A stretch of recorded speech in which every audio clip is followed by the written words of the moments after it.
মধ্যপ্রাচ্যে উত্তেজনা যখন চরমে, ঠিক তখনই হঠাৎ করে যুদ্ধ থামানোর ইঙ্গিত দিলেন মার্কিন প্রেসিডেন্ট ডোনাল্ড ট্রাম্প। সমালোচকেরা বলছেন, এটা কি কৌশল নাকি বাধ্যতা?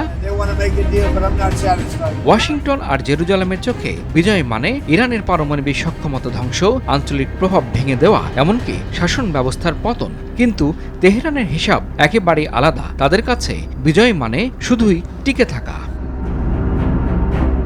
এই একটাই পার্থক্য বদলে দিয়েছে পুরো খেলার নিয়ম। হ্যাঁ, যুক্তরাষ্ট্র আর ইসরায়েলের কাছে রয়েছে উন্নত প্রযুক্তি, নির্ভুল হামলার ক্ষমতা। তারা আঘাত করেছে অবকাঠামোতে, নেতৃত্বে, কৌশলগত স্থানে। কিন্তু প্রশ্ন হলো, ফলাফল কি?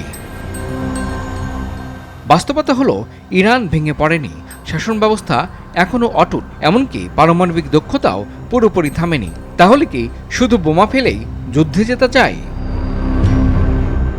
যুক্তরাষ্ট্র ভেবেছিল ইরানও তাদের মতো সরাসরি লড়াইয়ে নামবে, কিন্তু ইরান খেলছে অন্য খেলা। তাদের লক্ষ্য জেতা নয়, বরং সময় টেনে নেওয়া, খরচ বাড়িয়ে দেওয়া আর প্রতিপক্ষকে জটিলতায় ফেলা। অনেক বিশ্লেষকই একটি প্রশ্নের উত্তর খোঁজার চেষ্টা করছেন, তা হলো যুদ্ধ ছড়িয়ে পড়ছে কোথায়? এই যুদ্ধ শুধু মাটিতে নয়, বরং শিপিং লেন, জ্বালানি বাজার ও আঞ্চলিক জোটে। হরমুজ প্রণালীতে ছোট একটা বিঘ্নই বিশ্ব অর্থনীতিতে বড় ধাক্কা দিতে পারে। অর্থাৎ ইরান সরাসরি শক্তিতে না জিতলেও চাপ তৈরি করে খেলাটা ঘুরিয়ে দিচ্ছে। আর সবচেয়ে চমকপ্রদ তথ্য হলো, যুক্তরাষ্ট্র তার গুরুত্বপূর্ণ ক্ষেপণাস্ত্রের প্রায় অর্ধেক ব্যবহার করে ফেলেছে। এর অর্থ হলো, যুদ্ধ চালিয়ে যাওয়ার ক্ষমতা এখন আর শুধু ইচ্ছার উপর নির্ভর করছে না, বরং নির্ভর করছে কতটা অস্ত্র বাকি আছে তার উপর। ইরান ইতিমধ্যে দেখিয়েছে প্রয়োজনে তারা সৌদি আরব, ইউএই, কাতার সহ আশপাশের দেশগুলোকে লক্ষ্যবস্তু করতে পারে। ফলে এই যুদ্ধ যে কোনো সময় পুরো অঞ্চলে ছড়িয়ে পড়তে পারে।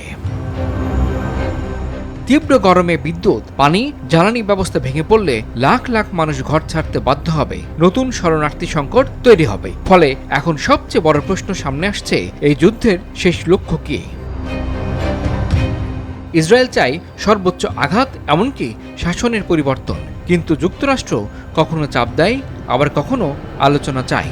অর্থাৎ একই দলে থেকেও লক্ষ্য এক নয়। এর ফলে বিষয় দাঁড়িয়েছে জটিল সমীকরণে।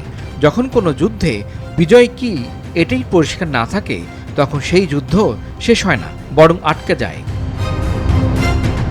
তাই ডোনাল্ড ট্রাম্পের যুদ্ধ শেষের ঘোষণা কি কৌশলগত সাফল্য, নাকি বাধ্য হয়ে পিছিয়ে আসা? ইমরুল হাসান, RTV।